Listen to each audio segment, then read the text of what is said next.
Hello guys, ये उत्तराखंड की लड़कियों को पता नहीं क्या हो गया है, चाहे वो कोई भी उसकी हो।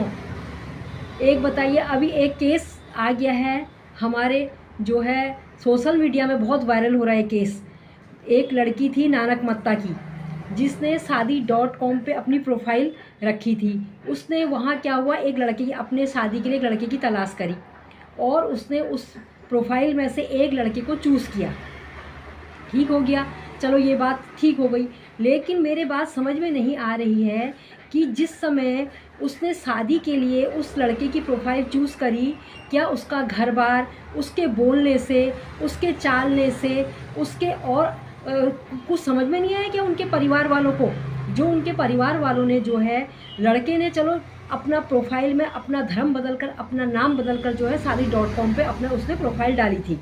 उसने अपना नाम उसमें मनीष चौधरी लिखा हुआ था और पिता का नाम भी उसने जो है गलत डाल रखा था, जो कि उसका असली नाम मोनिश अहमद था। उसकी पहले भी एक बार शादी हो चुकी थी। चलिए ये तो कोई बात नहीं, लेकिन एक बात ये मेरी ये समझ में नहीं आती है कि उसी प्रोफाइल को देख करके उसकी बिगड़ जांच पड़ताल करे हुए, उसका बिगड़ पता लगाए हुए जो है, कैसे मतलब उसके परिवार वालों ने, चलो लड़की भाग के शादी करती, कुछ करते समझ में आता, लेकिन परिवार भी जब शामिल था तो कैसे उसने उस लड़के से शादी करी है। तो उसमें अब मुकदमा दर्ज, बताइए। तो इसमें लड़की की भी तो गलती है। लड़की की, मैं तो लड़की की बहुत बड़ी गलती मानती हूँ, क्योंकि ये लड़कियाँ जो है अपने को संभाल नहीं पा रही हैं। किसी भी लड़के से, किसी भी लोग से या 2 दिन यारी नौकरी करने जाती हैं, तीसरे दिन इनकी यारी दोस्ती उनसे हो जाती है। रोज़ उनके संग आना, उनके संग गली मोहल्लों में चुपके चुपके मिलना। अब बताइए, दिसंबर 2024 में उसकी शादी होती है और उसको 2-4 महीने बाद वहाँ के रंग ढंग जब पता चलते हैं कि उससे धर्म परिवर्तन करा रहे हैं, उसको मांसाहार खिला रहे हैं और क्या कहते हैं, उस पर जो है दहेज लेने का फिर दबाव डाल रहे हैं, गाड़ी वगैरह 2 लाख रुपए जो भी इसमें आ रहा है। क्या बात सच्ची है, क्या बात झूठी है, किसी को कुछ नहीं पता। अभी सोशल मीडिया में भी मेरे को तो लगता है कि क्या सच है। मैं तो उस लड़के को दोषी ना मान करके इस लड़की को दोषी मानती हूँ, क्योंकि इससे शादी, इसके परिवार वालों ने शादी कैसे कर दी, उसका बिगड़।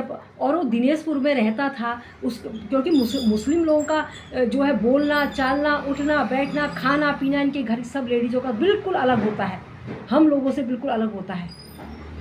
कैसे मतलब, ये तो इसलिए कह रही हूँ कि अभिभावक लोग, पेरेंट्स लोग हो जाइए सावधान। जिनकी बेटियाँ हैं बड़ी बड़ी, जो नौकरी करने बाहर जा रही हैं, उनके जो है दोस्तों से मिलिए, उनके दोस्तों पे नज़र रखिए, कौन उनके दोस्त हैं, कौन उनके बाहर ख़ास तौर से पुरुष जो लड़के मित्र हैं, जो उनके दोस्त हैं, जिनको कहती हैं मेरे दोस्त हैं, उन पे नज़र रखिए, उनको देखिए, उनका सब कुछ खंगालिए। अगर उनकी गहरी दोस्ती है और शादी करना चाहते हैं, उनका परिवार का पता लगाइए कौन है करके। ये मैं तो समझ में नहीं आ रहा। मैंने इससे पहले भी एक वीडियो डाला था कि सबसे पहले पेरेंट्स जब भी अपनी बच्चियों को बाहर भेजते हैं पढ़ने के लिए, लिखने के लिए, नौकरी के लिए, तो उनको सावधान होकर उनको बात समझा के घर से भेजें कि आप जिससे भी दोस्ती कर रही हैं, आप जिससे भी मित्रता कर रही हैं, वो कौन है, क्या है, अपने घर में बताइए और उसके बाद उसकी जांच करवाइए। उसकी जांच जो है पुलिस के द्वारा करवाइए। मैं तो कहती हूँ अब कि पुलिस के द्वारा एक भेजिए कि मैं इस लड़के से शादी करना चाहती हूँ और ये शादी.com में ऐसे ऐसा है, इसकी जो है जांच की जाए। जब सब कुछ उजड़ जाता है, जब सब कुछ उनके संग हो जाता है, उसके बाद जाके थाने में जाती हैं, फिर रिपोर्ट लिखाती हैं। बताइए इसके लिए कौन जिम्मेदार है? पुलिस तो जिम्मेदार नहीं है। जिस समय शादी करी उस समय पुलिस से तो कुछ कहा नहीं गया है, ना समाज से पूछा गया, न रिश्तेदारों से पूछा गया, बस शादी कर दी चुपचाप माँ बापों ने और भेज दिया। ये नहीं खंगाला कि वो लड़के वाले कौन है, उसका क्या बैकग्राउंड है, वो मतलब क्या उसका वो है करके बताइए। हैं, धर्म परिवर्तन करके शादी करने का झांसा कहते हैं। झांसा कोई किसी को नहीं देता है।